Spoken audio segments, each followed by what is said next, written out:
是张开文，欢迎收看 T 观点。今天的场景是不是有点像魔戒呢？没错，今天我们的主题就是火山。那么其实像这样子火山喷发，然后呢滚烫岩浆四散的景象，正在全世界各地发生当中哦。尤其像是西班牙位于拉帕尔马岛的老蜂活火山，2021年的9月19号爆发之后，整整持续了有3个月的时间，这也是有史以来最久的一次。再来就是日本著名的富士山，最近也不太平静。12月3号凌晨，富士山一连发生了3次的地震，让不少人担心，是不是沉睡300年之久的富士山就要爆发了呢？但别忘了，在台湾也有活火山。中研院地科所团队先前就证实了，包括了大屯火山群，还有龟山岛都是活火山。但台湾的地震频繁，火山到底有没有可能被地牛给摇醒呢？今天我们就邀请专家来解答。首先来看到就是印尼，印尼是全世界火山最多的国家，大大小小的火山总共有400多座。但是最近有一个大规模的喷发，造成了非常惨重的灾情，到底怎么回事？我们先看报道。眼前冒出一整团火山灰云，铺天盖地席卷而来，漫天烟尘几乎把印尼爪哇岛给吞没。Ya Allah, Buri Allah. 看到火山灰倾泻而下，民众拔腿狂奔逃难。爪哇岛最高峰的塞梅鲁火山上周6喷发，烟尘冲上15000公尺高空，比飞机还要高。天空被遮蔽的情况下，当地陷入黑暗，宛如世界末日。Pertama, kiranya bom meletus. Tiba-tiba Gunung Semeru yang meletus dan mengeluarkan asap dan abu vulkanik. Tapi tiba-tiba itu 回想喷发瞬间还心有余悸，有好几个村庄被火山灰掩埋灭顶。尽管当地居民早就习惯这座活跃的活火山，但超乎预期的喷发规模和强度还是造成死伤。These scathing hot rivers of mud started racing towards the surrounding villages. People initially mistook it for floodwater, regular floodwater, only to realize that the temperatures were so hot that they could have instantly killed those who were swept away and badly burned the dozens more who are now being treated in area hospitals. Those pyroclastic flows are the most deadly phenomenon of volcanic eruptions, even more deadly than lava, experts say. 事后，军警徒手挖泥抢救受困者，但搜救任务因为火山周一再度喷发，加上强风豪雨而被迫中断。目前至少22人罹难，超过50人受伤，20多人依旧下落不明。The number of displaced also continues to rise. We're talking about well over 1,700 people now. A lot of them are staying in temporary evacuation centers set up at schools, mosques, assembly halls, and houses. The Indonesian government is in the process now of beginning to relocate those villagers, but it's going to take some time, possibly 6 months. 只是塞梅鲁火山观测所警告，喷发的潜在威胁依然存在，尤其当地还一度发生2起规模5以上的地震。This is one of the most active areas in terms of volcanoes in the world, 127 active volcanoes throughout Indonesia. 根据 CNN 图表，活火山第2多的就是日本，拥有108座，尤其第一高山富士山在上周5一夜连3震，震央都位在富士五湖。日本网友担忧，是不是沉睡300年的富士山要爆发了？会紧张不是没原因，还记得9月在西班牙的拉帕尔马岛老蜂火山喷发前也发生一系列地震，最大规模3.8。西班牙军事应急部队全副武装，拿仪器采集熔岩分析。事实上，全球科学家都来到岛上。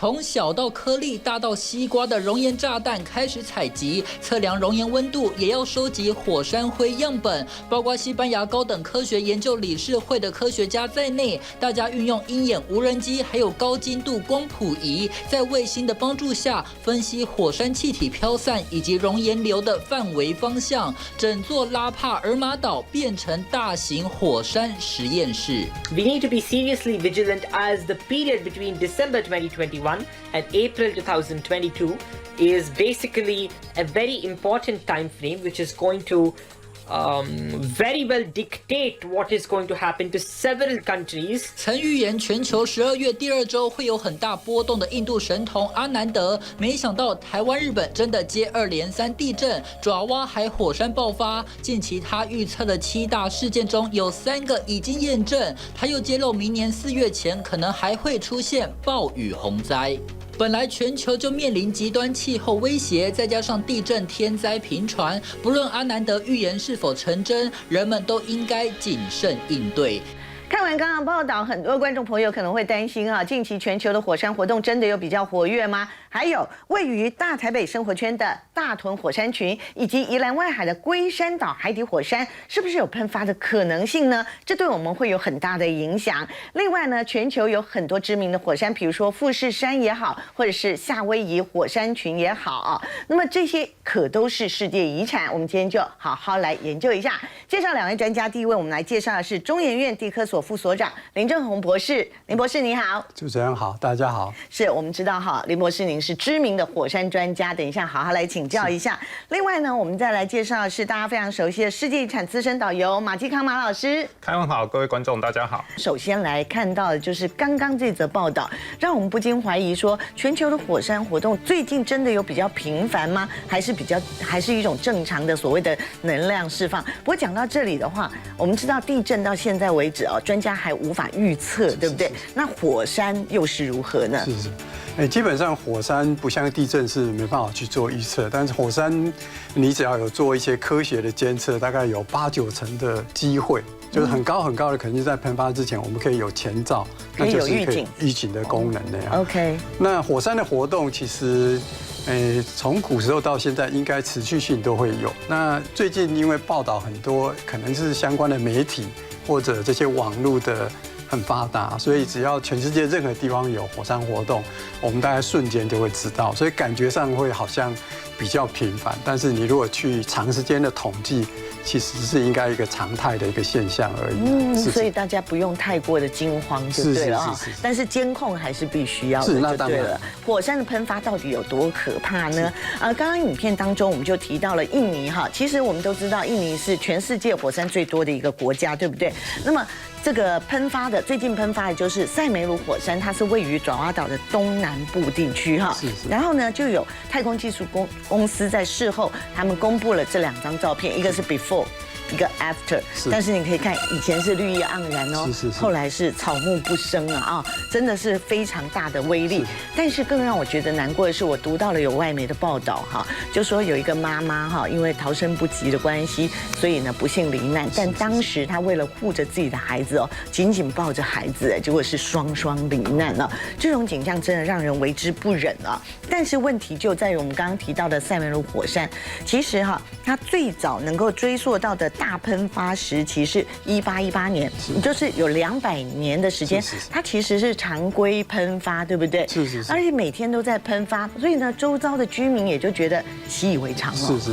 而且周遭人还不少，有数万居民，对不对？那这次大规模的喷发才会导致大家措手不及，是这样子吗？请教老师。因为这个火山是算蛮活跃的，就是它经年累月都在喷发，但是因为这个火山的特性，它一般都是比较小规模的喷发，所以对周遭的居民没有这些危害性，所以他们也就习以为常的，不知道它偶尔，比如说1年或者3年会有比较大的喷发，就像这一次，所以民众跟政府就没有特别做准备，所以就会造成很大的一个灾难。你要老师，这个火山到底有哪几种不同的喷法？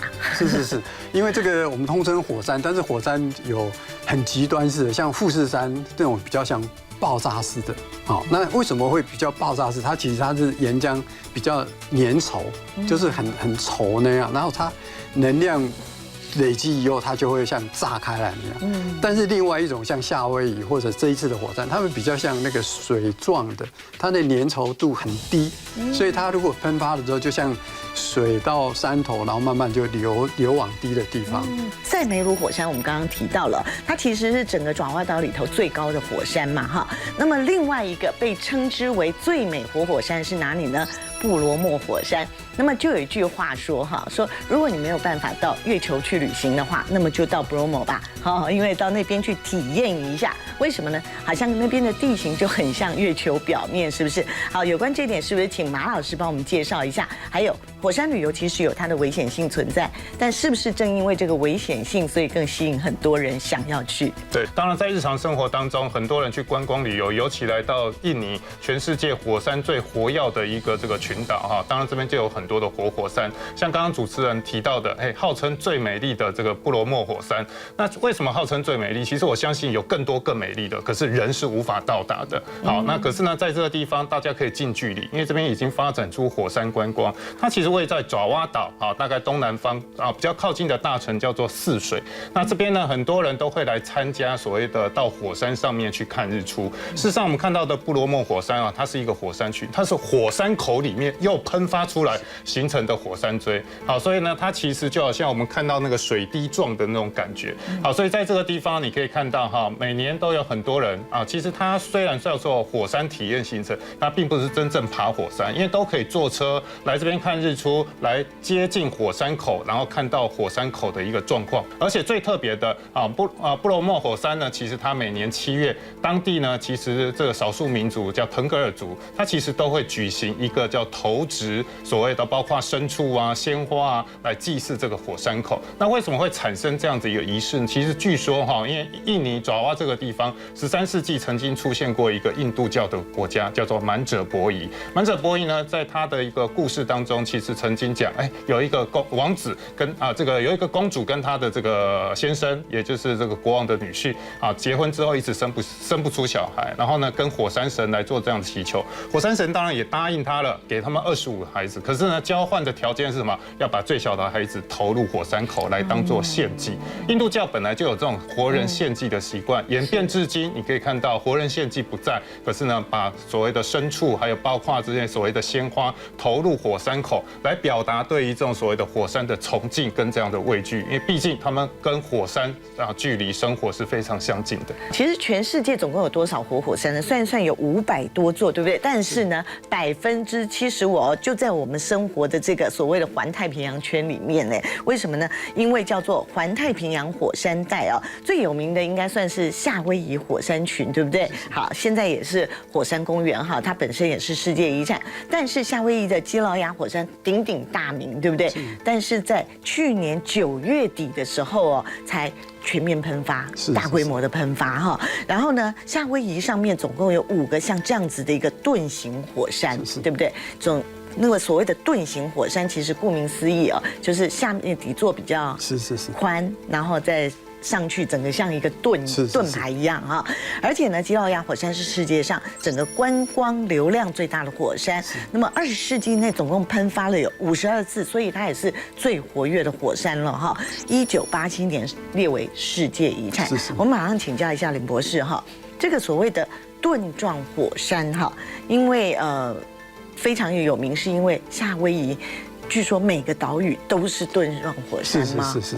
跟我们介绍一下。夏威夷群岛它就是它的熔岩的特性比较跟一般不一样。所谓不一样，刚刚有介绍，它熔岩比较像粘稠度比较低，比较像水，所以它岩浆喷上来之后，它不会累积的很高。如果是粘稠度很高的、很强的话，它慢慢就会累积成像富士山那种很尖锐的形状。那相对在夏威夷这个就是一往上抬的时候，它就会慢慢的平坦下来。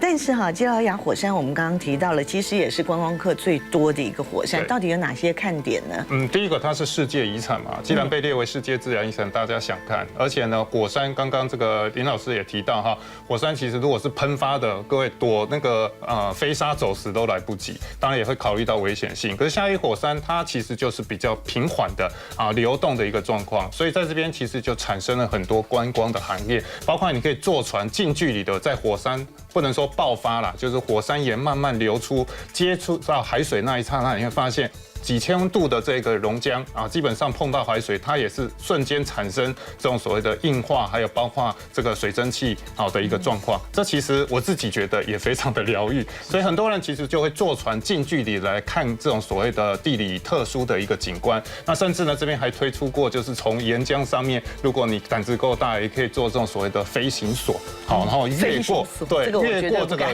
岩浆，好，那当然那个热度啊，其实都是还是大家可以允许的范围，很刺激的体验，很刺激。是，那其实哈，我们台湾也有跟夏威夷火山一样哦，属于这个环太平洋火山带里头一环的火山，那是哪里呢？哎，跟我们居住的很近哦，就在北投区。好，那就是大屯火山群哈。那么最近把它发现成为活火山是谁呢？哎，就是林博士你所带领的团队哈。但是我们首先来看一下这则报道，看看到底有没有喷发的可能性呢？大油坑火山口腾腾气体喷个不停，不时伴随滚烫热泉。这是大屯火山区中研院研究团队长期研究，证实大屯山是活火山，未来1万年内有喷发可能。我们有看到一些地震活动嘛，它就是火山地基就会很频繁的一些小地震，这些都是跟火山活动或者活火山的一些特征有关。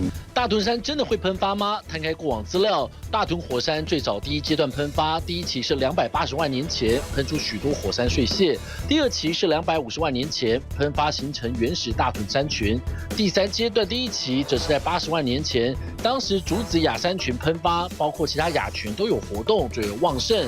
第二期60万年前，七星山、大屯山零星喷发。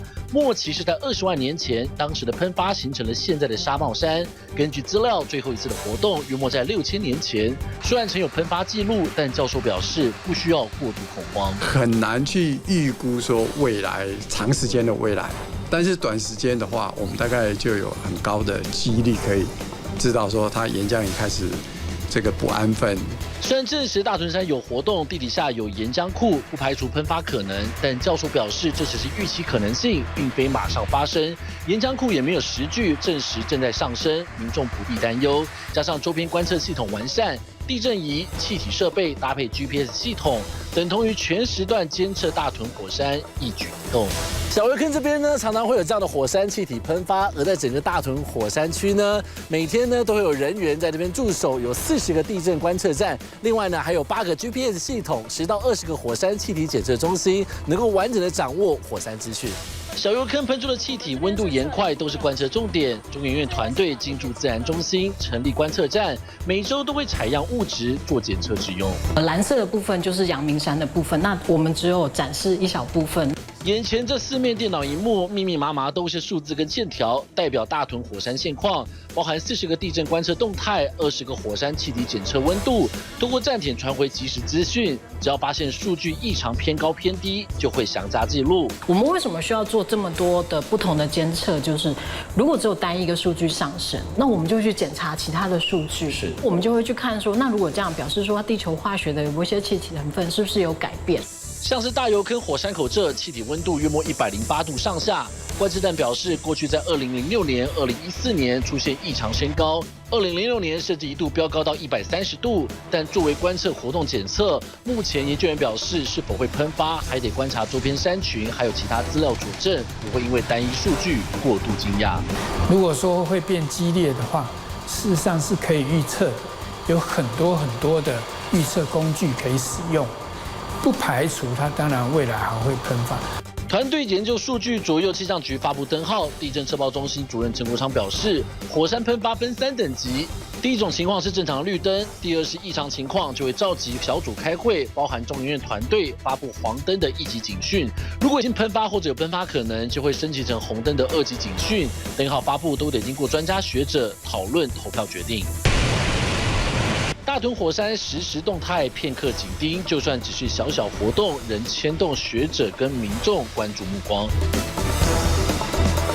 好，马上就来请教一下林老师哈。我们小时候，我怎么印象当中，马老师有没有记得大屯山不是休眠火山啊，或者说它是死火山嘛？那时候大家说安心安心，对不对？哎，现在为什么又不安心了？怎么死而复生，活过来了是怎样啊？对，主要原因是我们过去对它的了解，就是科学上面的研究不够彻底，所以我们只看到表面上看起来的一些特征，所以我们不认为它是一个活火山。特别在人类历史上面，没有真正在大屯山没有喷发的记录，所以祖先告诉我们它没有喷发，所以我们就误以为它是一个休火山或死火山。但是透过过去大概10年左右，我们就仔细的跟一些台大还有相关的研究团队，我们就做一些调查，证据越来越清楚，发现它是一个活火山。那如果讲主要的证据，不外乎就是这个上一次喷发是哪时候的？在全世界的定义活火山有2个这个大家遵从的标准，就是说经验法则上面，就是你这个火山如果在1万年内曾经有喷发的记录，应该把它归类为活火山。那另外就是如果我们可以找到岩浆库，那也应该要把它归类这个活火山那样。那这一次好像团队就是找到岩浆库，对不对？是。但是这个岩浆库到底怎么发现的？我们都知道哈，就是说火山嘛，你也不可能去探勘、去钻它，对不对？哎，不能钻探它的话，那到底怎么发现的呢？哎，这个很值得好好研究。马上回来，请别走开。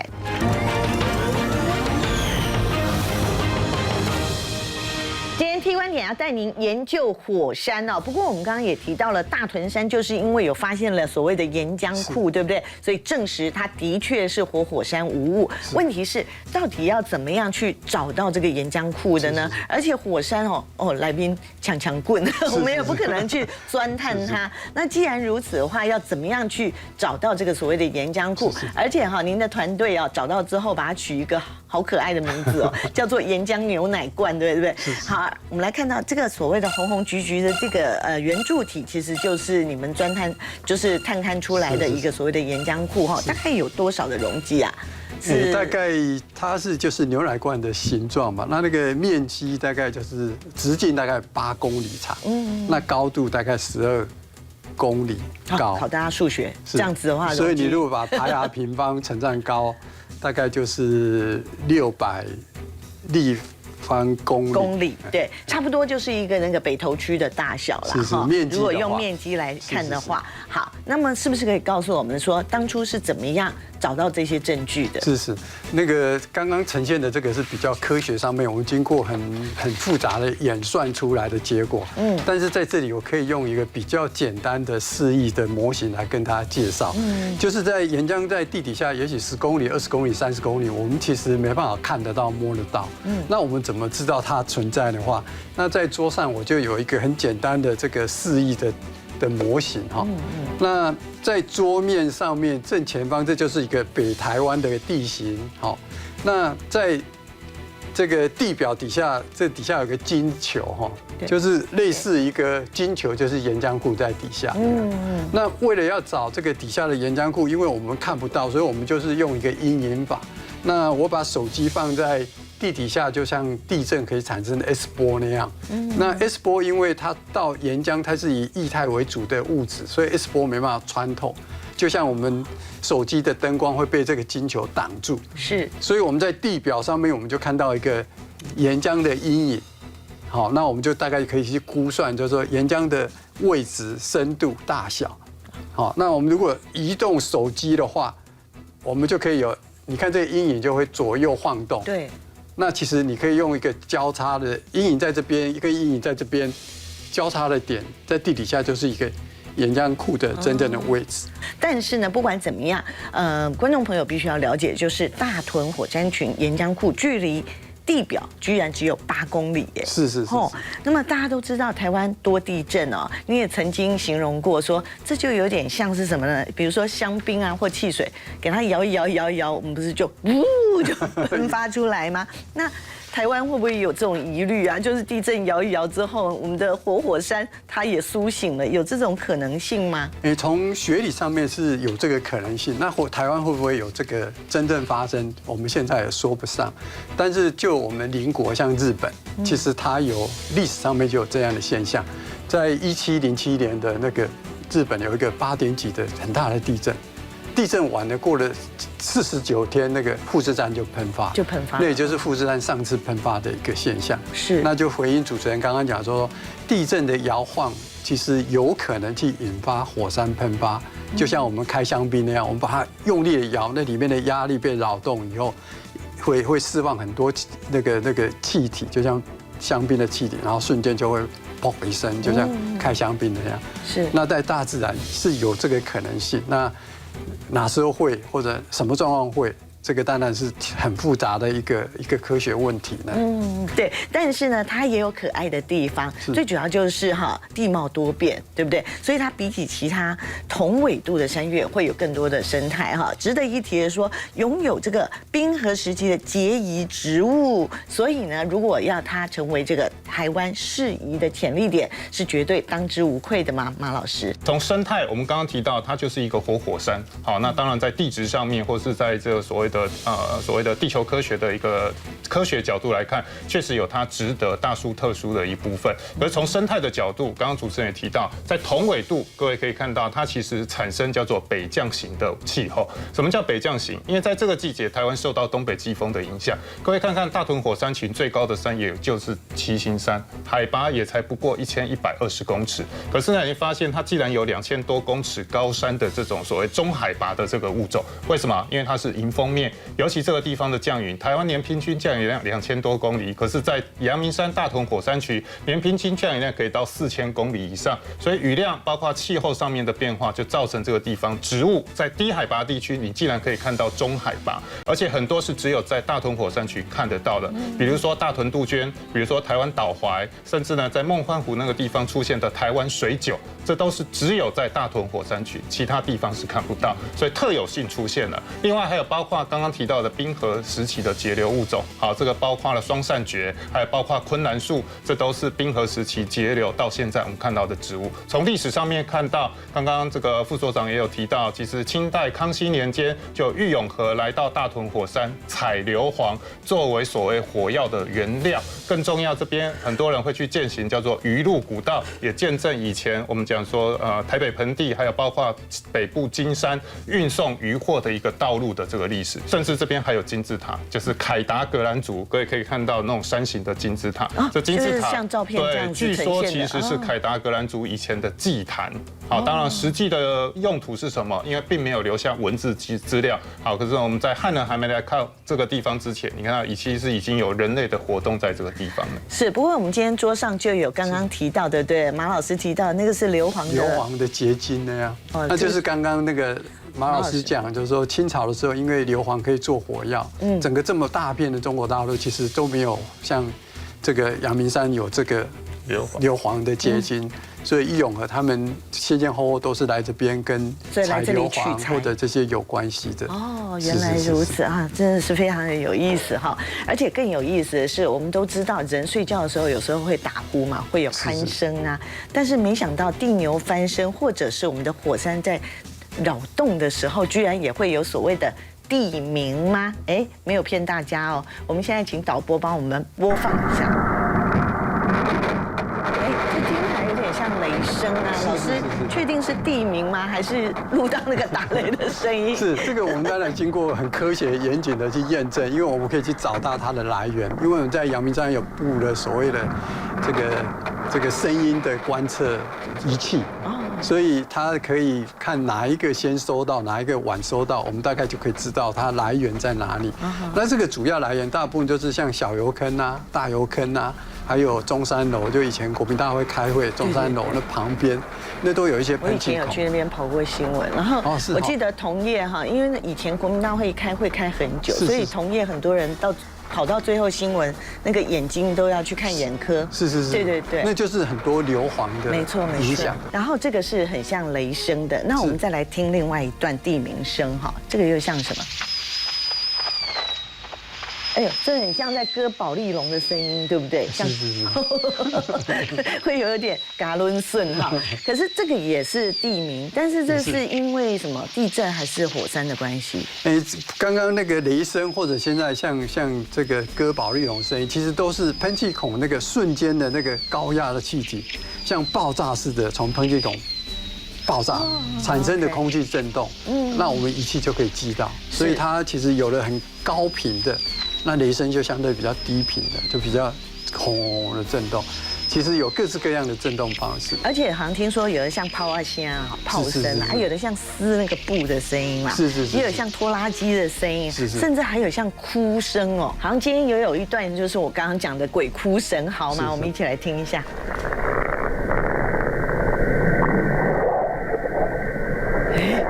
老师，这个有一点，晚上听到会毛骨悚然的感觉。对哦，会有哦。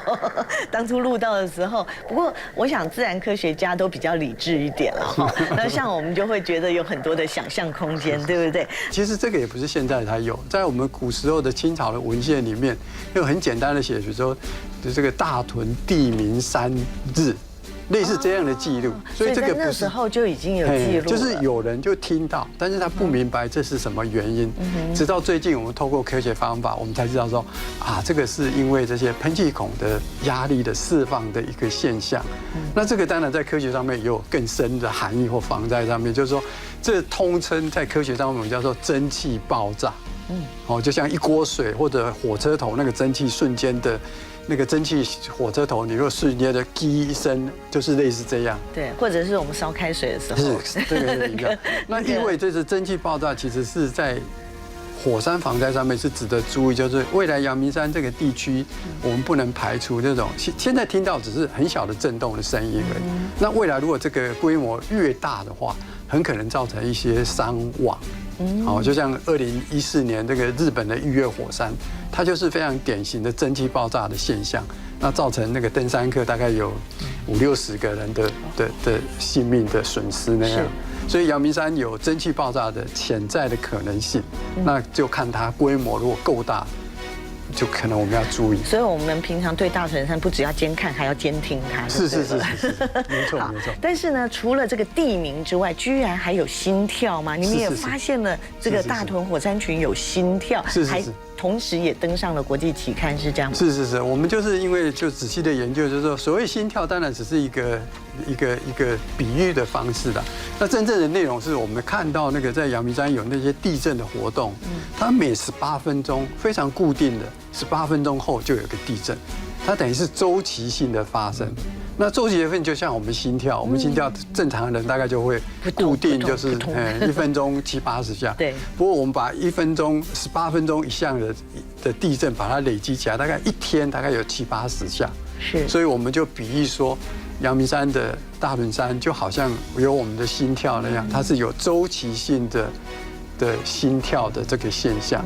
那这个非常特殊，我们过去大概记录到有3次这样，它不是持续的有，它只是偶发性的。OK， 它这是因为有特殊的原因的时候，它才会有这个地震序列发生，它就有一个周期性的。像在花莲、宜兰或者什么，我们有很多地震，但是从来没有看到说会有固定的，就像那些黄石公园的间歇泉那样。对，而且我们住在大台北地区这么久，都不知道说哦，原来大屯山有地名，而且还有心跳。是。今天真的是开了眼界了哈。不过呢，另外一个值得注意的就是龟山岛了哈。而且马老师，你说对宜兰人来说，龟山岛是活的，这句话怎么说呢？我们马上回来继续聊哦，请别走开。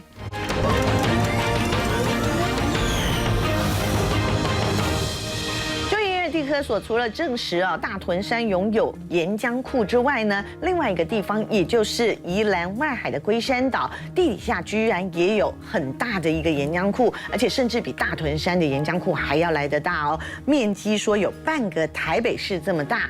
尤其最近龟首不断的冒出黄烟，难道是什么样的征兆吗？我们先看报道。大喷发，这个在还有彩虹哦，赶快哇！非常的漂亮哈，还有彩虹哦。上午10点多，宜兰龟山岛再度发生黄烟大喷发，黄烟下方还有罕见的美丽彩虹，让游客忍不住惊呼：奇景哦，奇景喜欢啊！太阳没有真的出来。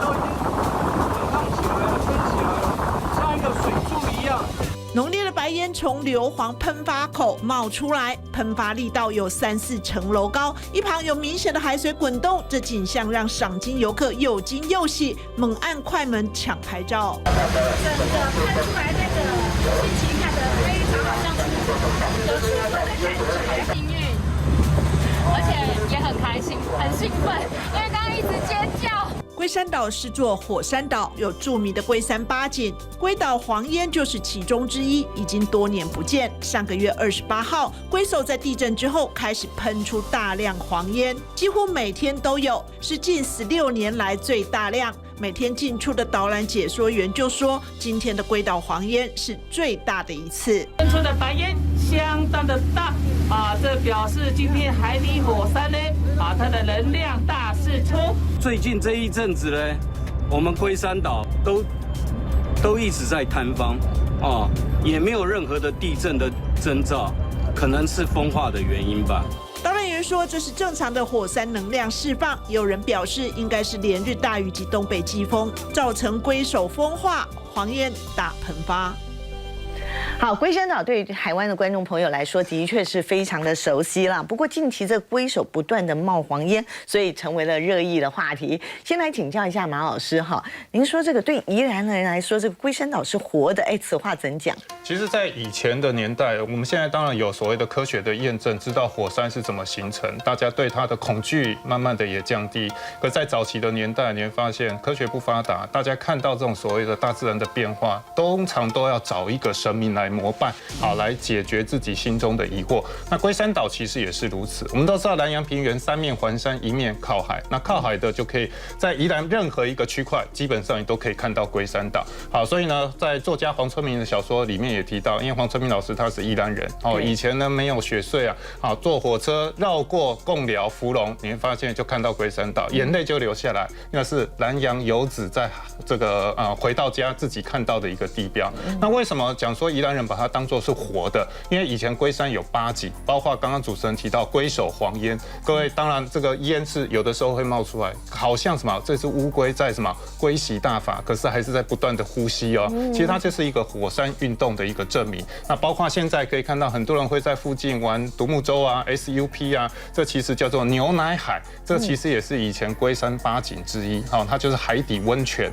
那另外还有看到龟尾会摆尾，好，因为我们都知道，好，整个龟山岛其实在台湾的东北部。每年台湾东北季风来的时候，你会发现龟尾的地方它是有很多的砾石组成。那东北季风一吹下来，那个这个大大小小的砾石就会咕噜咕噜，尾巴就会朝向南边。那到了夏天呢，西南季风来的时候呢，又往北吹，所以呢那个尾巴又会咕噜咕噜咕噜又往北，这叫神龟摆尾。以前没有中央气象局天气预报的时候，宜兰人也是看龟山古山啊，地无明仔会落雨，也就是所谓的龟山戴帽，好，龟背戴帽，这表示东北季风要下来了，天气会有所转变。所以呢，对宜兰人来讲，他们相信南洋平原有2个将军在固守，一个就是乌龟将军，就是龟山岛；另外一个呢，就是长达101公里的海岸线。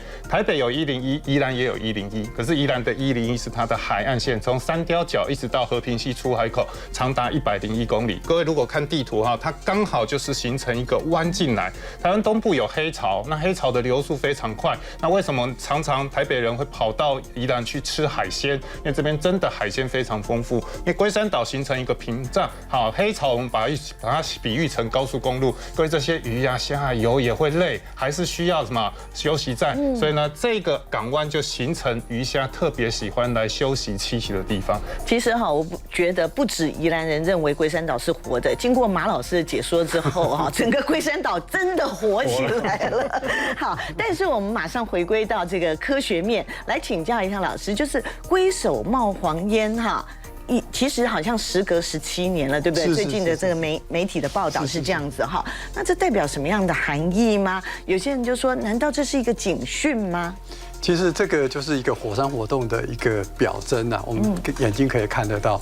那大概10几年前，当然这些黄烟就持续有。那到那时候，可能因为地震活动，因为龟山岛附近也蛮多一些宜兰啊、花莲很多地震，可能地震的摇晃造成那些喷气孔的海底的喷气孔可能会被堵住，所以它就没有直接到地表上面。但是照海底那边的喷气活动还是持续在，只是在我们龟首陆地这边没有，但是直到最近也又重新好像把那个开口又打开了，所以明显的这些黄烟啊或喷气就在路沿这边就可以看得到那样。哦，原来如此。而且呢，老师好像也有提过说，像大屯山，因为是在大台北生活圈嘛，如果喷发的话，这个熔浆的部分会比较可怕哈。但是呢，在龟山岛这部分可能就不是岩浆的问题，而是海啸嘛。是，这个当然形式不一样。一般就是在路上的火山，我们就是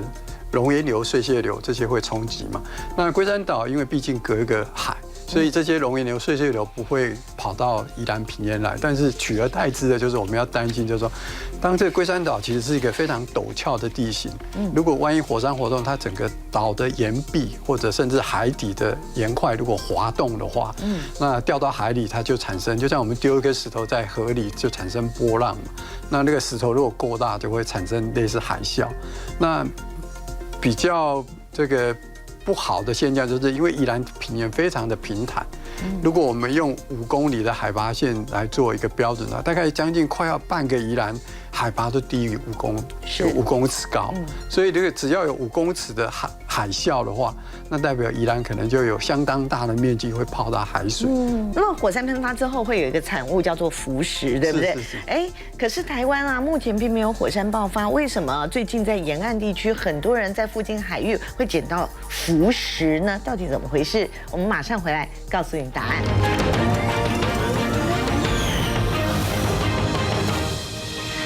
朋友，我现在手上这一颗圆圆的，你看起来像是一般的石头吗？但其实它可是叫做浮石，而且是日本小笠原诸岛呢海底火山爆发之后所产生的浮石哦。为什么它会漂洋过海来到台湾呢？我们先看报道，马上为您解密。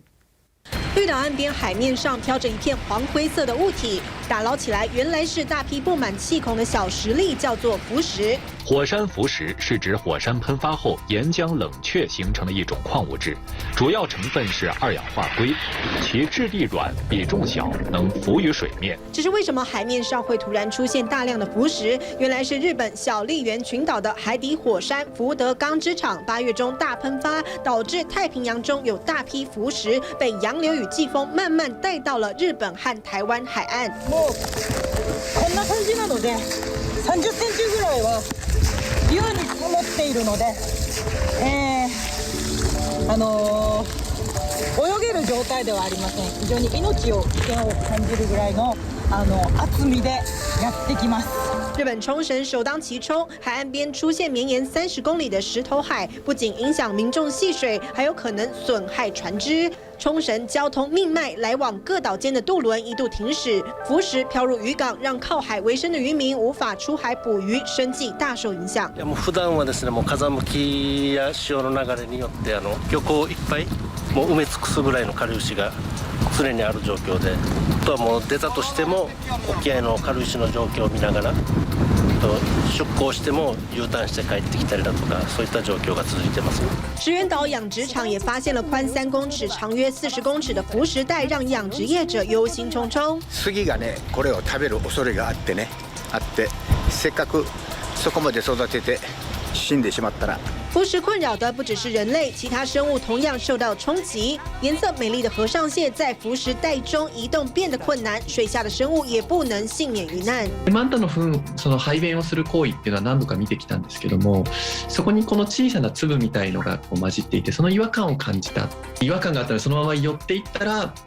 まさか軽石だったとは。有摄影师观察到鬼蝠魟排出的粪便混有小颗粒浮石，推测是捕食浮游生物时也将浮石吞入腹中。另外，这些小鱼同样误将鬼蝠魟排出的浮石当成食物吃下肚，甚至有可怜的小海龟因此丧命。これも全般的にそうですね。ただプラスチックゴミも混ざってますけども。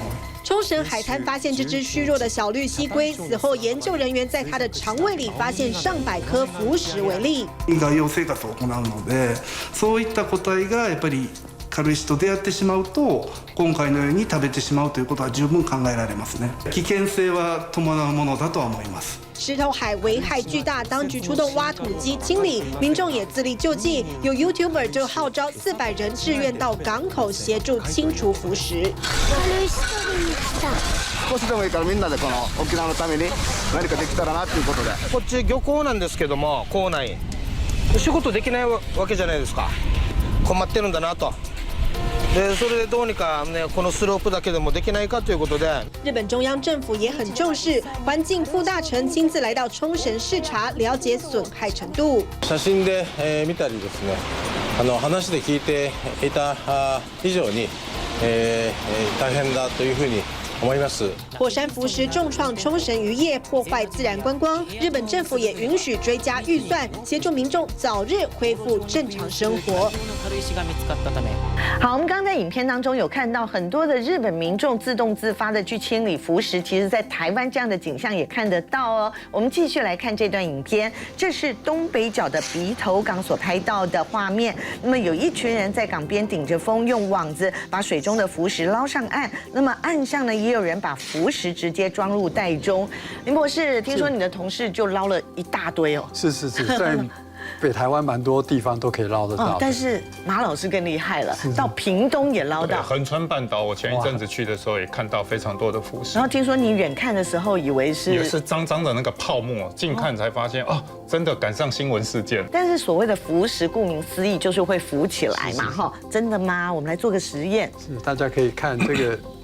丢到水里，它就飘在真的是飘起来了哈。但为什么海底火山喷出来的石头会像这样子浮在水面呢？是主要它的密度就很轻嘛。那为什么密度会很轻？石头应该是很重，会沉到水里。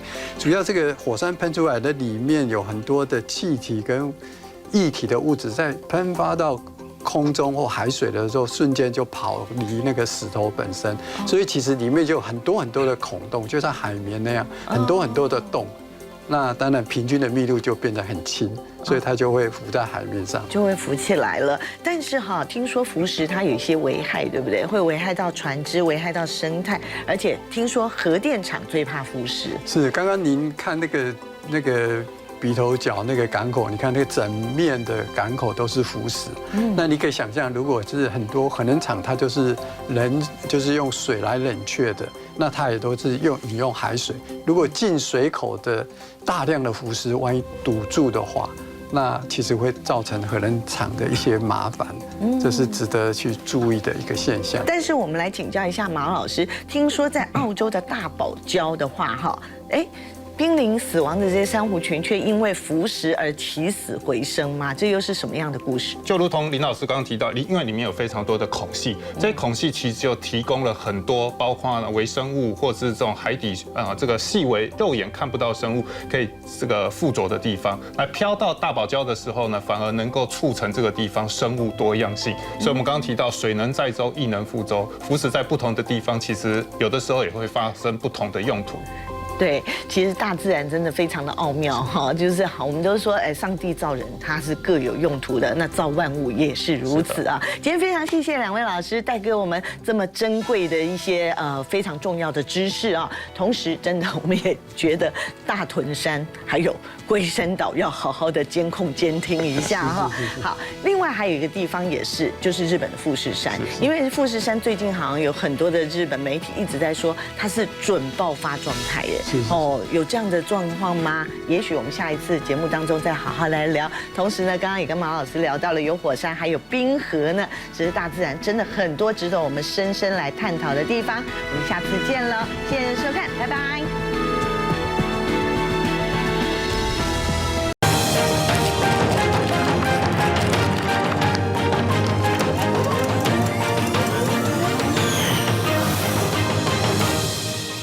你好，我是是庄开文，欢迎收看 T 观点。今天我们要来研究天坑。台湾近期呢，天坑危机连环爆，北中南各地接连都传出了有路面突然塌陷，形成天坑的意外。近期呢，大家印象最深刻的，应该就是价值上百万的特斯拉，原本好端端停在路旁边，下一秒却落入大坑洞当中。另外呢，台北市信义区6张犁捷运站附近呢，有人家门前道路突然塌陷，机车啦、脚踏车通通都掉进大坑里头，房子也有倒塌的危机。的确，这2-3个月就发生了多起的天坑事件，危及到国人生命财产的安全。这到底是天灾还是人祸呢？如何用科学方法来趋吉避凶？今天我们就带您来解密。道路天坑固然是避之有恐不及，不过世界上却有很多的天坑奇景，甚至还成为很珍贵的世界遗产。其中深度跟宽度300到500公尺之间的大型天坑，全世界呢大约有16座；500公尺以上的超级天坑，全世界有5座，每一座的深度都超过台北101的高度，非常的壮丽哦。这些鬼斧神工是如何造成的呢？又是外星人的手笔吗？我们今天也要带您一游。好，首先我们就来看到建筑物到底该如何避免天坑危机呢？先看报道。拖吊车、大型机具都出动，警消人员在一旁管制，掉进天坑的特斯拉终于被拉了起来。27号上午10点发生意外，直到11点多，车子才被挪出坑洞。虽然还能开，但是车窗玻璃碎光光，后照镜掉落，车身也凹陷，维修起来可真的要花不少钱。而到了下午，县府人员、建商跟检察官都抵达事故现场，进一步了解状况，塌陷原因到底是什么？目前看起来是地下水抽取之后，泥土干缩之后就会下陷。那碰到重物去压的话，那很自然就会产生这样的一个坑洞的现象。只是初步推测，还要再调查，但附近居民很困扰，因为周边坍塌意外频频发生。早在去年6月14号就发生过第一次，当时道路还呈现波浪状；第二次是在7月31号，甚至小货车也摔进了坑洞；第三次是8月24号，路面同样裂开凹陷。把这一带的地图摊开来看，第一次发生地点靠近胜利2路庄敬6街口，2、3、4次都在胜利2路上，而第5次则是在庄敬6街，通都围绕在新建案的工地旁，附近社区400户住户就怕下一个塌的就是自家大楼，要求建商好好处理。挖开的时候，我们包括水沟啦，旁边的一些东西，我们去找一下，到底有没有水沟裂啦，还是说那里有什么不一样的地方？还是要等勘查结果出炉，再来讨论如何赔偿。县府初步已经对建商勒令停工，但是每次都是停工又复工，状况一再发生。到底何时才能处理完善？居民都希望别再有下一次。夜深了，还是加紧脚步，要尽速抢修，用灌浆的方式止住连续壁漏水点，填补台北市信义区这个大天坑。13号晚上11点，终于告个段落，总算是填平完成。从当天下午3点多发生坍塌，并在2小时后通报疏散5户10人，历经8小时补救，现在已经用3角锥围起来，周边进行管制，不再灌浆，等水泥干，要再从其他部分继续着手。可以看到呢，其实从一早开始呢，这个多辆的洒水车以及吊车就进驻这个工地来大量的洒水，他们的目的就是要回填这个地下水，达到这个水压平衡，来稳固这个基地。其实灌浆填平后，地基就趋于稳定。不过这过程中有居民担心地下室有裂缝，这样不断灌水会不会又再次塌陷？还有我们现在还在持续灌水，就是要把它我们刚讲的储水压的这个平衡啊，把它达到一个平衡，就是回到它常时的水位状况，那时候就没有所谓的这种土沙会再流进来了，达平衡就是稳定了。营造商也已经申请倾斜鉴定，结构技师工会说，基本上若结果没有问题，内部结构安全就是 OK 的。天坑后上民宅也不用担心，虽然修缮进度都在轨道上，不过居民担心的就是未来的居住品质，因为这里还算是信义区黄金地段，距离台北101车程只有5分钟，房价不便宜，如果被鉴定成危楼，房价势必跌。政府就处长啊，或等等，那个跟我们一些友会有没有？这比较那个迫切的，可能是3层楼或是2层楼这边的房子先进行一个初步的一个勘查。大大致上还是不能掉以轻心，尤其是地基掏空房屋旁有地下室的透天厝，未来也还要做检查。这类灾害的发生，真是叫人猝不及防啊！我们来看一下虚拟棚里面的模拟画面，就可以知道，哇，突然破了一个大洞哦，叫做天坑，对不对？到底是怎么造成的呢？其实近期台湾发生的天坑事件，我们也做了一些整理哦。其中你会发觉，有的是自来管线破裂，那么有的呢，则是跟地下水有关系哦。到底有没有前兆？有没有办法来预防呢？马上要来请教专家。第一位要介绍的是大地工程技师工会的理事长施志宏，施理事长你好。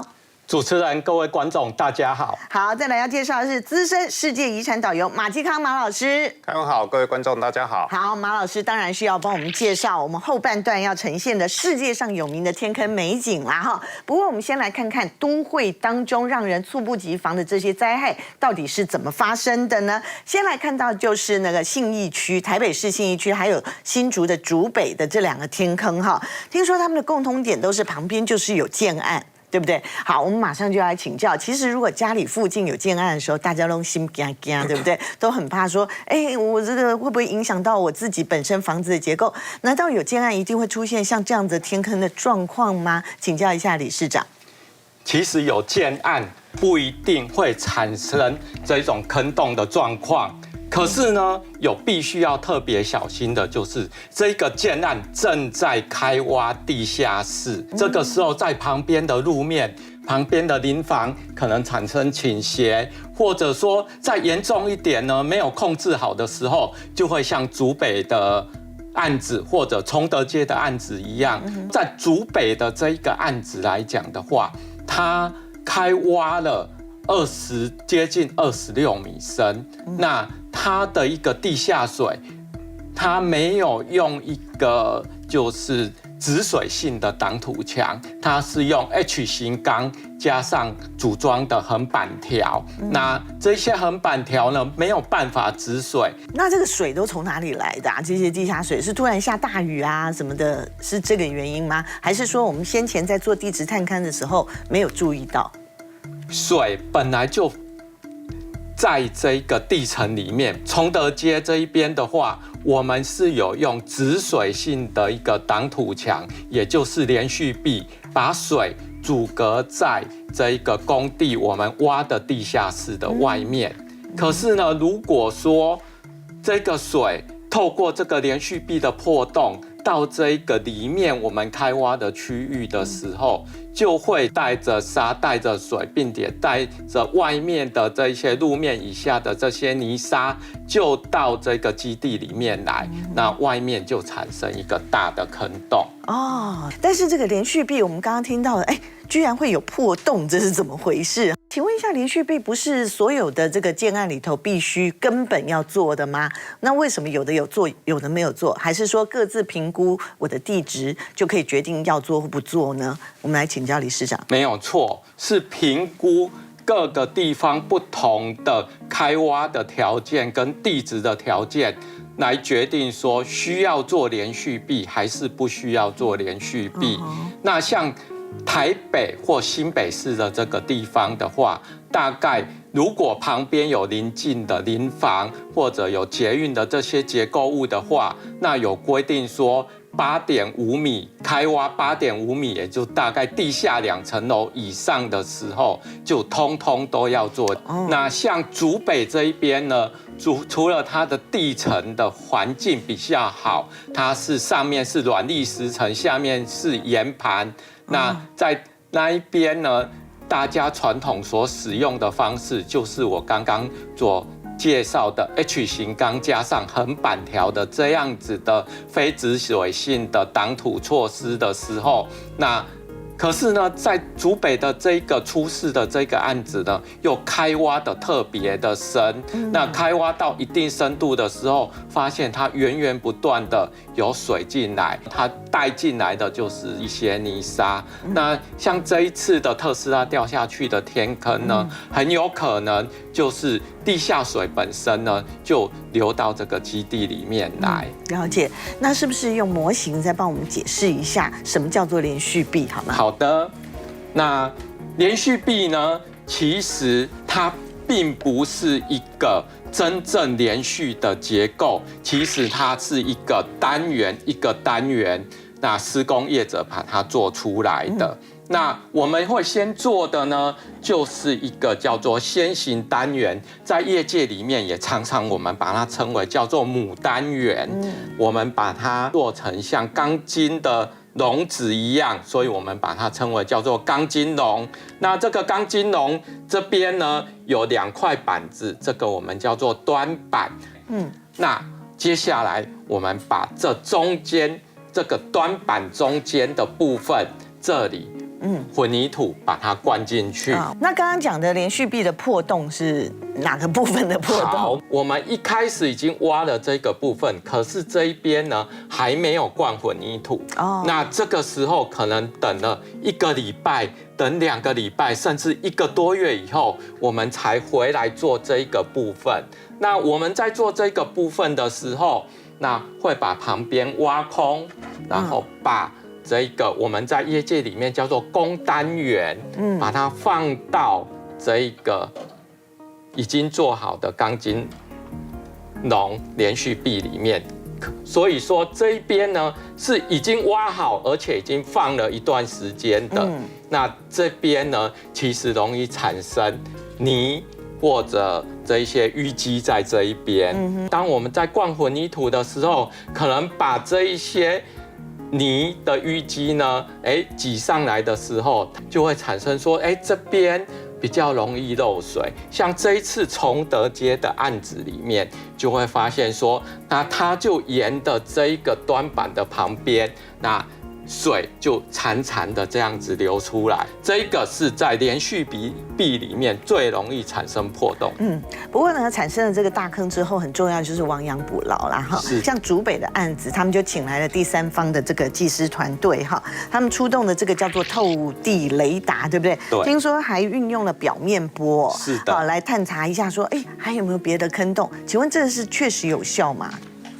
在透地雷达这一个部分的话，是地表以下大概10公尺左右的这边的地层，如果有空洞，如果有疏松的话，很容易去可以看得到，它有作用的。可是，在竹北的这个案子，它开挖了接近26米深，那这时候就可能透地雷达没有办法去先行的去发现。那表面波的这个方法呢，因为它的波长比较长，所以说呢，它可以探测到比较深的一个地方，它可以深到20公尺，甚至到30公尺深的地方。那这个时候就能够事先去看到这一个，就是底下如果有疏松或掏空的地方。其实我们光看到这个新闻画面哈，这样子好好的一个马路。凹了一个洞，都很害怕的，对不对？马上就让我想到了哈，在2022年，其实有一部韩国的这个灾难喜剧电影叫做《天坑》哈，它就叫《天坑》哦。当时他们就描述说，有一位科长好不容易存了11年哦，终于买了一个爱的小窝，结果那个小窝居然砰当就掉到500公尺深的那个坑洞里面哦。那么要怎么样来求生呢？好，我们先看一段精彩的片花哦。11년 만에 우리 집 한 칸 마련했네. 내가 재밌는 거 보여줄까? 집이 좀 기울어지지 않았습니까? 이 사고는 현재 빌라 한 동의 C골 안으로 가라앉은 상태입니다. 片商脑筋动得快，芯片结合时事，由车胜元、李光洙主演的南韩电影《天坑》，剧情描述主角花了11年买新房，没想到遭遇天灾，整栋房坠落地底500公尺，想要逃出这天坑难如登天。 추가 동계 우려와 함께 폭우가 예보돼 있어서 생존자 구조에 상당한 어려움이 예상됩니다. 好，刚刚在片花里面，我们不是就有看到小朋友在玩弹珠嘛？然后就那个房子那时候其实已经有一个警讯了，因为弹珠怎么会这样咕噜像溜滑梯一样溜过去？请问一下理事长啊，如果说家里房子有倾斜，或者是有可能要倒塌的危机的时候，是不是就会出现这样的一个状况？没有错。那另外还有其他的状况，例如说门门关不起来，或者门窗不好开关的时候，这个时候也有可能是房子有一些倾斜，或者说你在家里面有看到裂缝的时候，那个房子是直的裂缝比较可怕，还是横的裂缝比较可怕？其实斜的裂缝最可怕。那裂到什么样的程度，我们一定要特别注意。第一个，如果看得到里面的钢筋的时候，这个时候一定要行动了，一定要去找。看到钢筋那很严重，那这个是很严重的。或者你的信用卡可以放进去的时候，那这个时候就严重了，建议马上就去找专业的技师。这好实用，大家一定要把它笔记下来哈。那么另外呢，容易造成地基掏空的地质就是土壤液化。以台北市来说，总共有11处的高风险区哦。有没有一些比较现代的方法可以来预防灾难呢？我们马上来看这个报道，再来请教专家。有鉴于强震会引发土壤液化，重演2016年美浓地震上百人死亡的悲剧，台北市最新公布土壤液化浅示地图。位于市中心的精华区多半红彤彤一片。值得注意的是，对照中央地调所早期图资，社子岛、洲美地区和万华区龙山寺周边，竟从原先的低浅示转成了高浅示区域。那这个大的地震是大到以旧的标准来看，是要到5到6级的震度才有可能发生。那即便是台北市在921地震那么大的地震的时候，我们台北市的震度也只有4级。也不会达到5到6级土壤液化发生的这样子的临界。中央地调所与台大模拟实验，红框正中央就是松软土质遇到强震来袭时，地下水压骤然上升，土壤颗粒漂浮在水中，出现喷砂现象。这也是当年美浓大地震民宅因此呈现倾斜最大凶手。近年，中央地调所在全台持续钻探，从最新数据发现，包括淡水河沿岸、关渡平原、泸州、三重部分地区，还有台南、宜兰、云林、屏东、彰化、嘉义县市和高雄，土壤液化中高浅示几率都突破50%，高雄甚至超过80%以上。108年底的时候，我们完成了全台的那个浅示，我们可以看到说，最主要高浅示区就是在西部平原这边。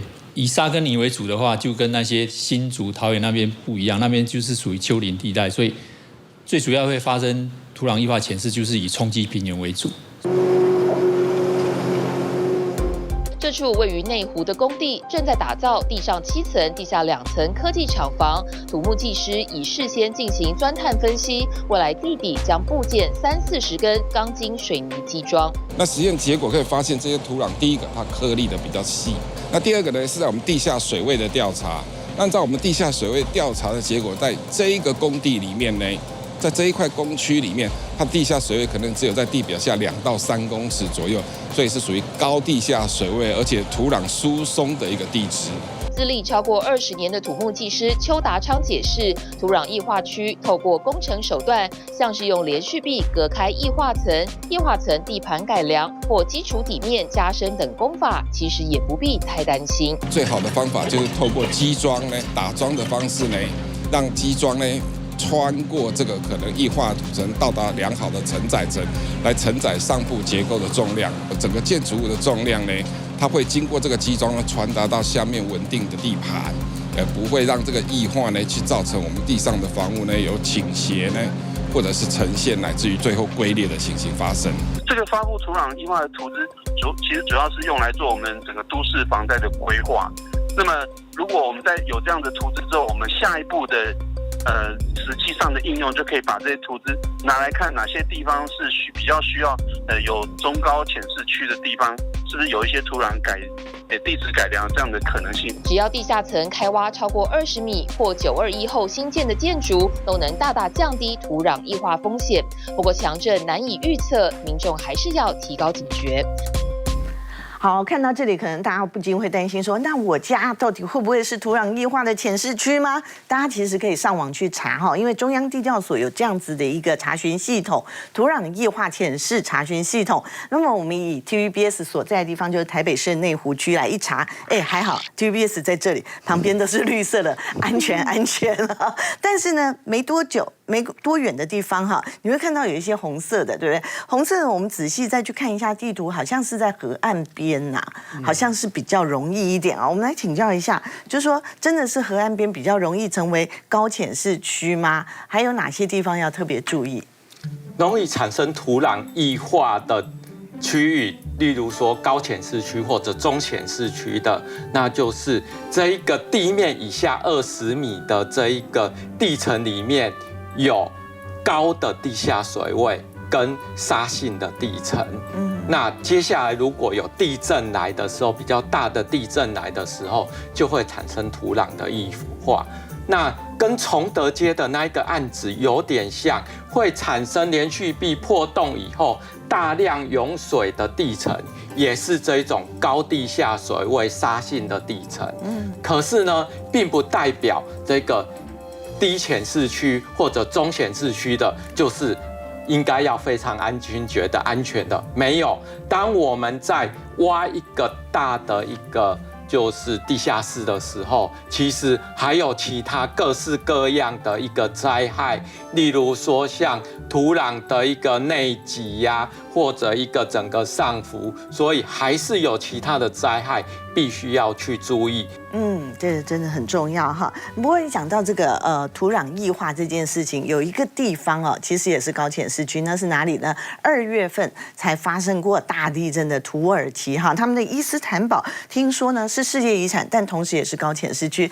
然后马老师你才刚从土耳其回来，对不对？当地有没有针对这些世界遗产做一些预防的措施或保护的措施？当然有。其实像我们刚刚前半段节目讨论这么多，你会发现地底下基本上大自然是维持一个均衡的。可是呢，这均衡状况往往会因为包括人为你要盖房子挖地基而破坏。另外一个就是来自于大自然的力量，叫做地震。所以刚刚凯文提到2月土耳其发生地震，所以当地的土耳其政府大国民议会针对我们提到的古迹啊，还有包括老旧建筑做了一个调查。那尤其呢，我刚从土耳其伊斯坦堡回来，伊斯坦堡各位知道，以前东罗马帝国在这边就是人口非常多的都市，所以呢，那边有一个非常重要的景点叫做地下水宫。这地下水宫其实就是以前的储水库啊。可是呢，你可以看到它下面就是用336根柱子，每一根柱子都是高9公尺，来支撑这个上面土地的一个重量。那当然这是什么？太阳照不到，而且是非常重要饮用水的来源。经过1000多年，你会发现不管战争也好，地震也好，因为伊斯坦堡本来就是地震频繁的一个地区，所以呢，在地震之后，你会发现，其实在之前呢，就已经透过，因为以前都是用柱子嘛，那其实现在我们去看，它都有那种所谓的钢筋或是钢条来做这样子一个支撑，或是这样子一个加固。对，我们刚刚讲的是连续壁哈，他们盖的是连续柱，但是这的确是有用的，对不对？其实我们的地下室通通都是类似像这样子的柱子跟楼板的结构，然后撑起地下室的外墙。如果我们把这个楼板跟柱子破坏掉了，其实这个外墙也撑不住了。所以这真的是先人的智慧，对不对？哈，才能够屹立那么久而没有倒了哈。那稍待一会儿我们就要回到这个天坑话题了啦哈。以地理现象来说哈，其实天坑本身是绝美的一种地质景观哦。好，而且甚至有的也名列世界遗产。我们马上回来带您去看世界最大的天坑位于哪里呢？马上回来告诉你。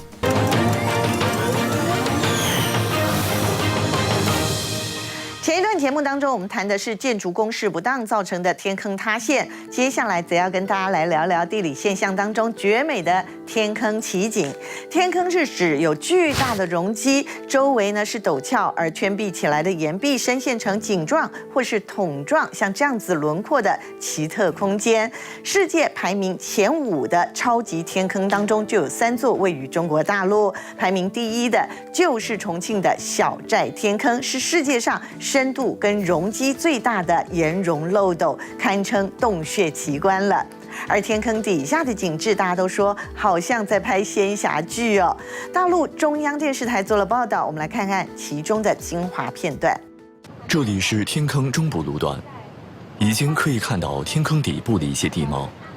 只见下方植被茂密，巨大的山洞在云蒸雾罩中蒙上了一层神秘面纱。哇，现在我们还没有到这个坑底，只是在半途中，但是已经可以看到那个暗河的出口了哈，非常的震撼，因为在上面我们只能看到这个天坑它的整个大漏斗的那个广度和深度，但是完全没有想到，在下面居然有这么大的一个山洞。现在那个山洞呢，因为有那个河流在里面流淌，可能气温一高，就微微的蒸腾了一些蒸汽。坑底湿滑，走起来要小心翼翼。然而，水汽的滋润也让每株植物都清脆而充满生命力。它们在坑底巨大的空间内弥漫延展，形成的壮观景象也因难得一见而显得更加奇幻，让人仿佛穿越到了某片史前森林。这个风景真是太美了，也就是622米底部了啊。刚才这个田老师也说，这个我们下来以后，感觉好像看这个坑口就变小了，是吧？上边是662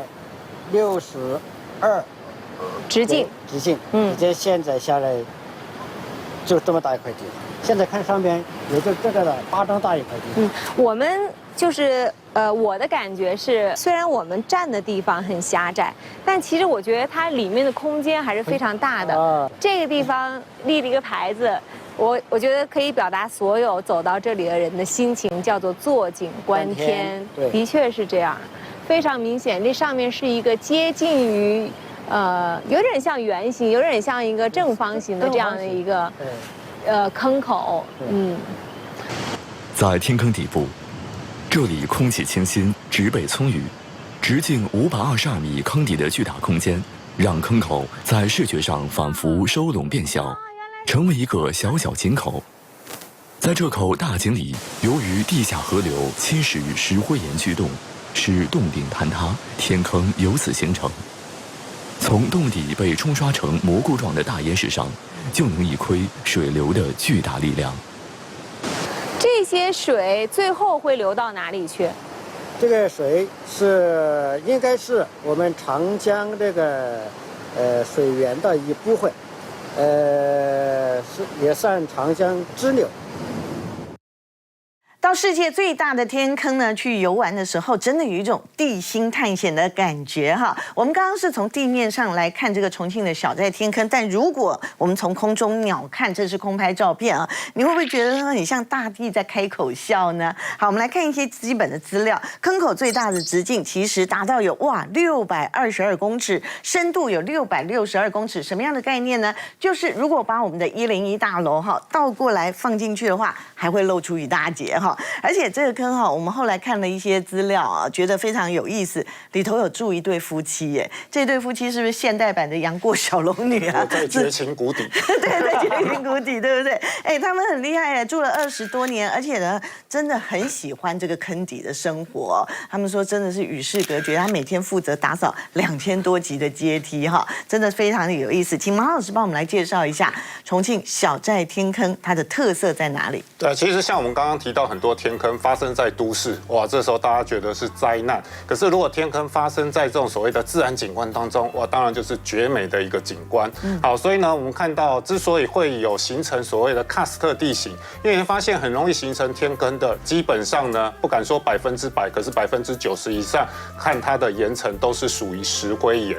石灰岩它是碳酸钙组成的，所以发现水带弱酸性的时候，三米浪台，浪就是一台，因为水它其实会充实，所以我们看到喀斯特地形，很多，比如说钟乳石、石笋，甚至熔岩洞，包括我们看到的号称全世界最大的天坑，它其实就是在我们讲说喀斯特地形当中会出现一个像漏斗形的这个地形。这漏斗是上面大，下面窄。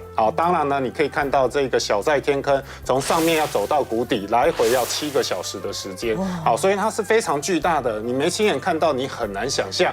不过呢，这个是怎么形成？因为它原本上面都是有石头，可是因为下面有所谓的地下水在不断的侵蚀，下面空了，上面的石头掉下来，而形成我们看到自然界的一个天坑。所以在这个地方，刚刚开文也提到，里面有人居住，而且呢，在这边据说早期当地人为了躲避战乱，很多人就躲到这种大大小小的坑洞当中。那据说玉皇大帝呢也保护他们，让他在这个地方请了观音菩萨来保护这个地方，所以慢慢越聚集越多人，形成我们今天看到这个天坑就叫做小寨，它就是一个小的村落在这个地方。好，所以呢，在这边你看到人的生活跟大自然结合的这一个部分。那当然呢，如果你有机会走到下面往上面看，哇，非常漂亮，因为真的就叫一线天呐！啊，因为上面开口相对被石头甚至旁边的群山所挡住，也形成非常特殊的一个风景。好，那么重庆其实不只有这个小寨天坑哦，还有另外一个也非常有名，是世界自然遗产呢，叫做五龙喀斯特，对不对？在2007年的时候就已经申遗成功了。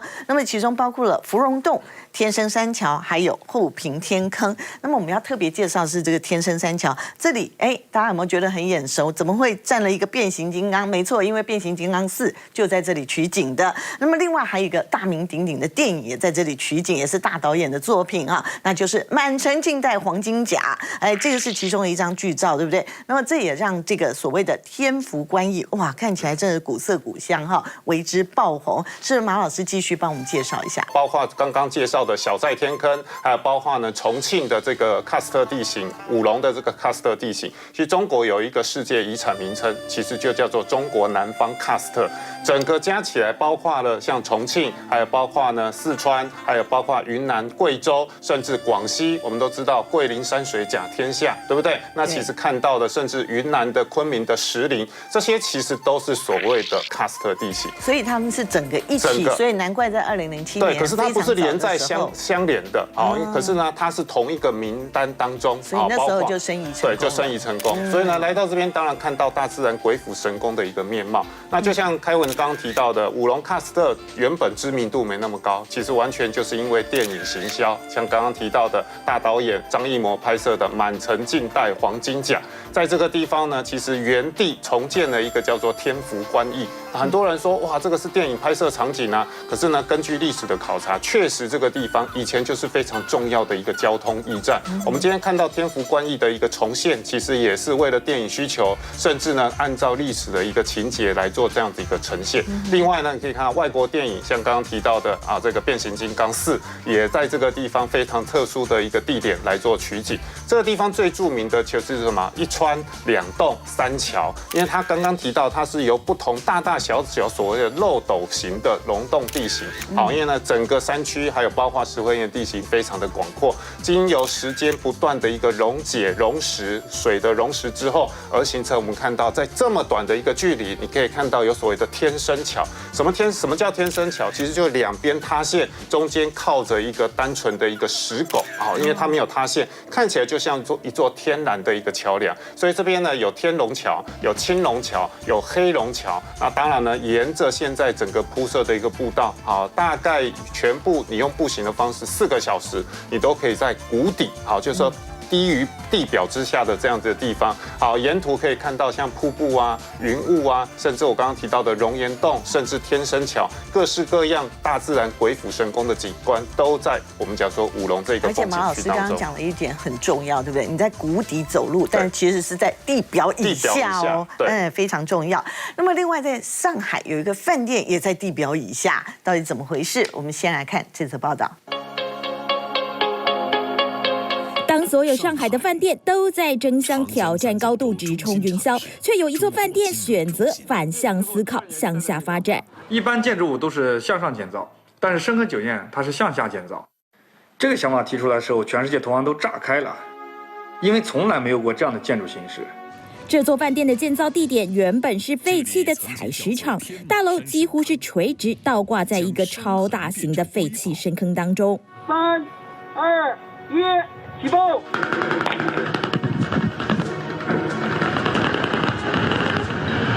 整个坑洞面积大约10万平方公尺，深度达到88公尺。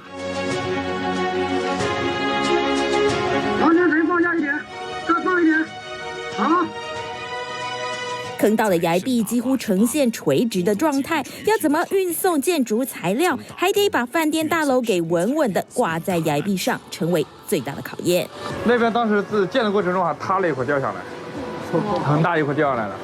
所以那个位置呢，掩体有个断裂带，然后我们进行一个缝合，打那个锚索把它缝起来，类似于。就缝衣服也把它缝起来。为了避免坑壁坍塌，光是洞口就打进了99根35公尺长的锚索加固，整片崖壁动用了6500根负责固定的设备。整个掩体的厚度呢，它是不规则的，所以的话，运力锚索这个长度呢，它是有长有短。整个崖壁呢，通过我们这样一个支护体系呢，进行了一个很好的一个锚固，所以的话，整个的崖体呢是非常的安全的。一共打造了12年，深坑饭店才终于从地底探出头来，看到了地平线。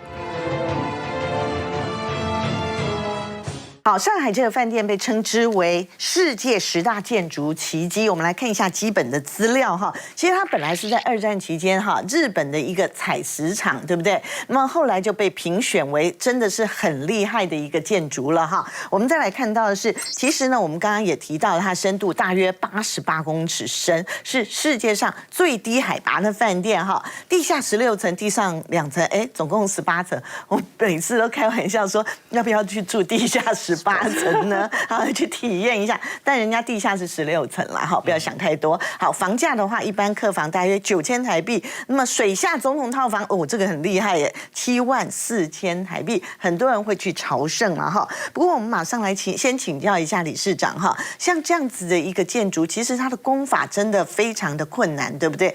因为他们耗时12年哦。总共有64项的特殊技术工程哦，像这样子的一个状况的话，是不是会有很多的风险存在？没有错哦，最大的风险应该是在地质上面的风险。那这边采的呢是安山岩的这样子的矿场，那这种矿产如果有采出来旁边的这一些岩壁呢，那它就我们讲的就叫做见光漏光了。那漏光之后呢，就会产生开始风化，开始弱化。我们要去对它做预先的一个调查，说它这边呢哪些地方有裂缝，哪些地方有节理。那我们针对这个呢，建立了地质模型。那针对地质模型之后，我们就打入这个岩锚，然后打入这个预立的地锚。那打到这个岩锚里面呢，把这一些有裂缝的这一些岩石呢，一个一个把它串接起来，然后把它拉紧。我们要确保之后几十年甚至数百年的这个结构物的安全。了解啊。而且呢，这个深坑酒店它其实是那个杜拜帆船饭店他们的建筑团队一起打造而成的，对不对？是的。那现在的确是已经创了一个记录了哈。不过在2022年的时候，其实已经有传出来说用22.5亿人民币在求售了哈。到底能不能顺利易主，我们现在还不太知道。但是不管怎么样，已经吸引很多人去朝圣了，对不对？有哪些必看的景点或者是必看的体会呢？它的特殊之处吗？老师？其实像这个它最特殊的，因为你从地表上面看，它只有2层楼的建筑，结果走近才发现，哇，原来下面是一个坑。好，虽然它不是真正的天坑，是人为挖凿的，可是呢，真正你看到还是非常这个震撼。那刚才有人提到，整栋是18层的一个建筑，地上2层，在水底下面也有2层。这2层呢，第一个叫总统套房，第二个呢，其实在水中，在地下第16层，也就是整栋最底层18层的地方，它其实是一个什么？我们讲说餐厅。所以当你用餐的时候，旁边就会好像置身于所谓的海底楼宫、水族箱的这种感觉。这也是很多人来到这个地方，他不见得会住，可是他会订餐在这个地方，享用感觉在水底、海底订餐的一个感受。那所有的客房，你会发现全部都是面向不是面壁哦，它是面向前面的这种水，还有包括非常漂亮的峭壁景观，中间都有这种所谓的玻璃步道。如果你没有这个胆量来走的话，其实它也提供坐着直升机来观察的这样的服务，所以它其实号称包括这种景观，其实真的住在这里面，很多人来住，其实不是真正住一晚，而是来这个地方看到非常特殊的造型，还有包括人为的一些建筑怎么跟这些自然地景来做结合，这其实是很大的一个噱头。那稍待一会儿，我们还要带您到西伯利亚去看看，每年都还在不断的扩大的有一个地方，它是天坑没错。但是也叫做通往冥界之门，怎么回事呢？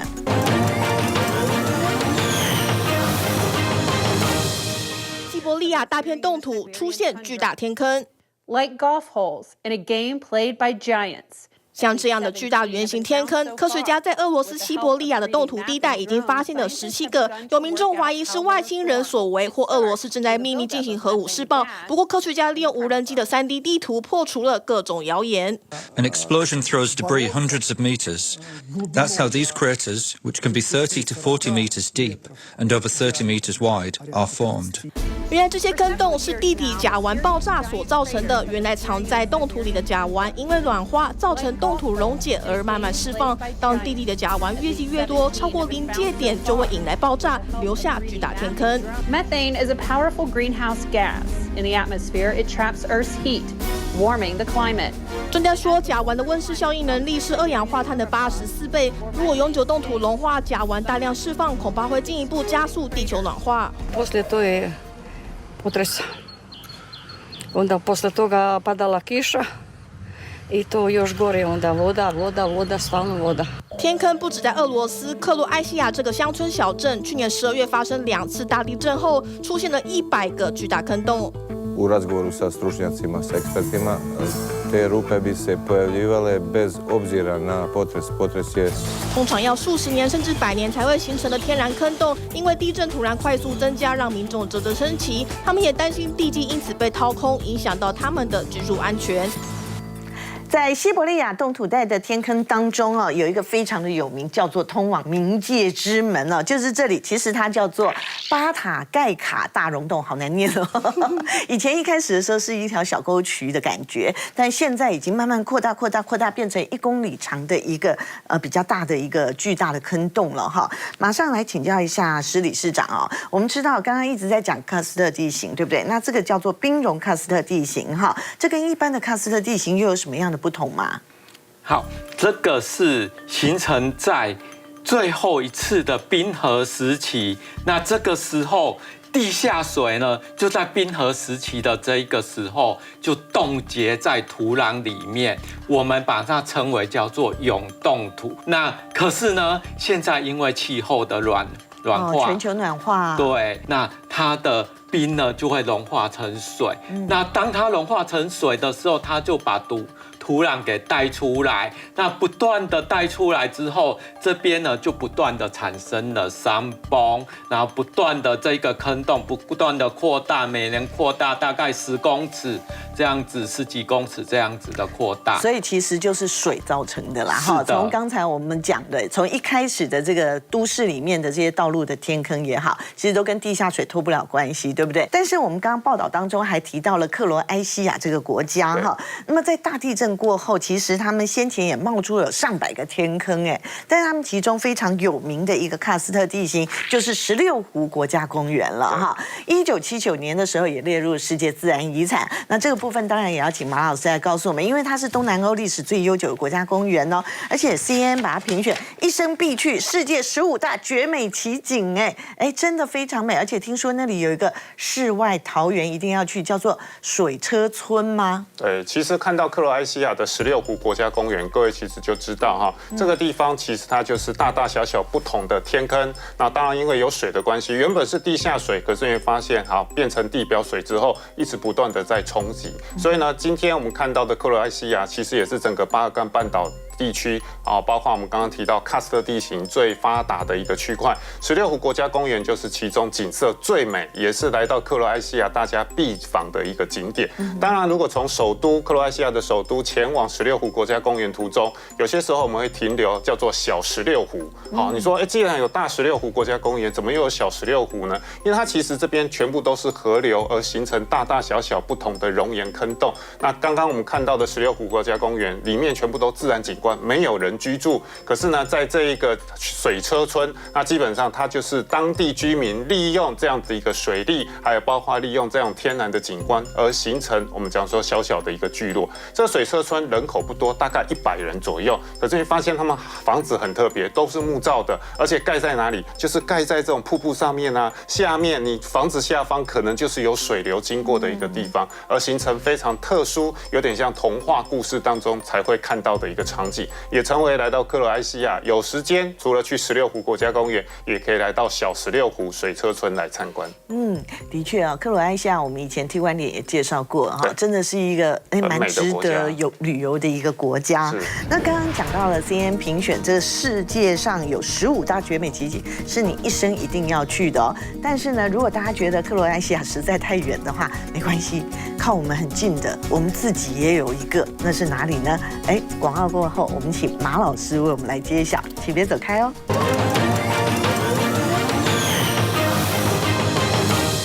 好，我们刚刚聊到了哈 ，CNN 曾经评选过呢，一生必去的世界美景当中呢，其实有15个当中有一个就靠近我们很近的地方哈，到底是哪里？而且听说现在去正是时候，那是哪个呢？对，其实这个点就是在台湾的马祖。那马祖各位知道，它其实每年到4月到10月这一段时间，海边就会好像被施了魔法一样，很多人都来这边看，叫做蓝色眼泪、蓝眼泪。好，那当然有时候看不到叫难眼泪，好，因为很难过的难，然后掩住自己的泪水。好，当然呢，这一个季节4月到6月，因为温度升高的关系，事实上我们看到的蓝眼泪，事实上它也不是什么神奇，也不是施了魔法，它是一种会发光的夜光虫，它其实叫做窝边毛藻。那其实因为温度上升，海水当中的氮跟磷成分变多，当然这个藻类就增加。马祖当地人也把这个水不是叫忘情水，它叫丁香水。什么叫丁香水？因为丁香鱼，各位那种小小的钙质非常多的这个鱼类，也是马祖地区非常重要的捕捞。它其实就是以这一个窝边毛藻为食。所以呢，当然你可以看到一个食物链的演变，海水温度上升，氮磷增加，造成窝边毛藻增加，也造成所谓的丁香鱼的增加。当然也造成游客不远千里来到这个地方观赏奇景。好，最后还要请教一下，回到天坑的问题哈。天坑呢，既可以是世界的奇景，但也可能是都会人的一个噩梦啊哈。那我们应该要保持怎么样一个正确的态度，来维持我们的环境，不管自然环境或者是我们居住的环境，让天坑的噩梦不要再重演？我觉得建管单位真的需要这样子的一个相关的一个体制，包括说针对深开挖的这个工程，猪次里面要挖地下室的话，现在有规定说开挖超过18米，要做危险建筑物的评估，或者要做这个结构的审查。可是呢，一般都没有找到专业的工会或者一个单位来做相关的审查。那第二个呢，我们也有办法在挖下去之前，知道这个连续壁有没有这个瑕疵。例如说，我们事先埋了这个超音波的检测管，那之后呢，就像人体在照 X 光一样，然后呢，就先把这个连续壁呢，先做一次健康检查。那这样子在开挖下去之前呢，会更有保障。那另外一个还有更重要的，我们挖的这个大坑的这个过程，旁边的邻房或者马路一定会对他们产生影响，要在我们可以控制的范围、随时监测的范围里面，然后对它做一个监测，然后随时去做回馈。如果有问题，马上做这个就是补救的措施，这个才是真正有用的。我常都觉得哈，造桥铺路盖房子真的都是良心事业哈，因为攸关大家的生命财产安全，值得大家共同来努力。今天非常谢谢2位老师来到我们的节目，同时也谢谢你的加入。我是庄开文，我在T观点，我们下次同一时间再见了。